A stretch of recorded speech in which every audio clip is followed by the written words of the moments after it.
So I got a question from a Cal 1 student about a problem, okay? And this is it.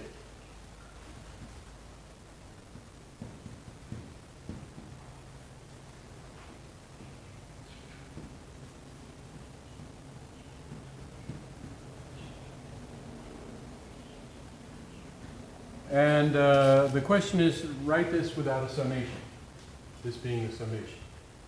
So I'm going to go through this in much greater detail than you need to do just to solve the problem, okay?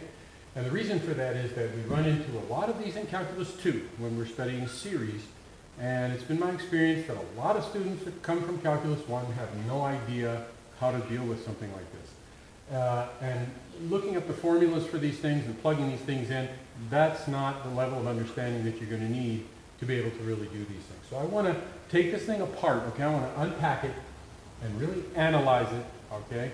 And see what we can do. Now, this summation, okay, means that these things are added together, okay? So you've got 4i plus 7 over n squared plus 4i plus 7 over n squared plus 4i plus 7 over n squared plus 4i plus 7 over n squared, okay? So this is what this thing needs. Writing it out like this with the first 4 terms, okay? You know, students usually react to this negatively. They're like, oh, that's a waste of time, you know, or it's time consuming and time. And yet when they get it wrong, then at the end, you know, they don't seem to mind taking the time to have to take the class again. It's a good idea with these summations to write out what it is that you're really dealing with, okay?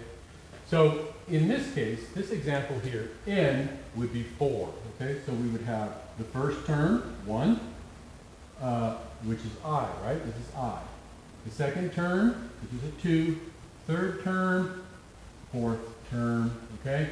And then, of course, you know, if it was 10, right, this would keep on going, and you'd have 10 of these terms. So, now let's look at this thing structurally and see if we can rewrite this without the summation. So, what are you doing here? Notice that you're adding up a bunch of fractions, right? And these fractions all have common denominators, okay? So, the first thing that we can do pretty easily is this.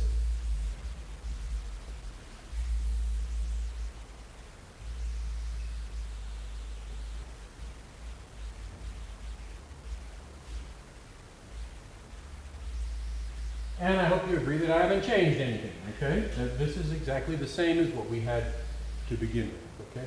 Now, the summation part here, this sum, notice that, you know, addition, it's very easy to deal with in that it's commutative, so we can put these things in any order. Also, you know, we can factor some stuff out, right? For instance, how many 7s do we have? 1, 2, 3, 4. We actually have n 7s, okay? So we've got 7n, right? Plus, and remember this is going to be over n squared, okay? Plus, and now what do we have here? Well, we have 4 times 1 plus, let's write it out, 4 times 1 plus 4 times 2 plus 4 times 3 plus 4 times 4, and on and on and on. So on, right? Now, notice that here I have a sum, right?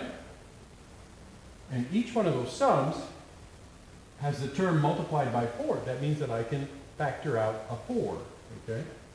So what I end up with then is 7n, that doesn't change, right? Plus 4 times, what's going to give me this? Well, it's going to be 1 plus 2 plus 3 plus 4 over n squared. Now, This is actually the sum of the first n integers. Okay? And here is where we can look up a formula, okay? And we can actually find a formula for this, all right? And it is n times n plus 1 over 2.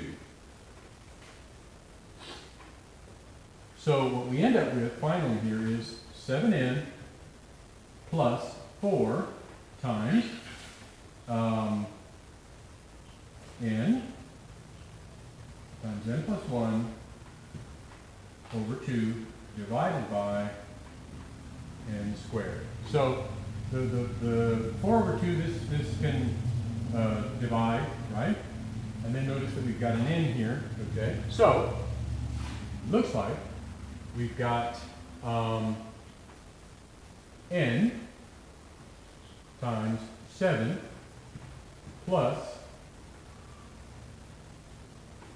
2n plus 1 over n squared. Okay, so if you distribute the n, you get 7n plus 2n times n plus 1, and we have the n of 1. Now, we can cancel these n's with one of these, and you get 7 plus 2 n plus 1 over n. So we could check this real quick. Okay. So let's take the sum of the first 3 integers. Okay. So that would be 1 plus 2 plus 3. So that would be 6, right? So we're saying that that's going to be 3 times n plus 1, 3 plus 1 over 2. 3 plus 1 is 4 times 3 is 12, divided by 2 is 6. So, I mean, this is just a quick little check, you know, this doesn't prove this by any means, but this is a well-known fact, so we can use that, okay? Now, that's the answer. We can write that without the summation. But the procedure here, the process, is really important, okay? You need to be able to understand what this thing is. And the way I went about it seems to work for most students. First, take this thing and write it out as a sum. This is a sum. Write it out as a sum and look at the terms, okay? Because sometimes these things do tricky things, okay? Sometimes there are negative numbers with exponents in these things, and you end up with positive, negative, positive, negative, positive, negative, and these things actually subtract, and things end up disappearing, okay? But you don't see that unless you write it out, okay? Write it out and look for the pattern, and then use, facts you know to solve the problem. If there's any further questions about these, if you have questions about other problems of this type, especially if you're going to Cal 2, you really need to understand how these summations work, okay? Just plugging in some formulas and getting some kind of an answer, that's not going to work when we start talking about series. So if you have any further questions, email them to me. I appreciate this question.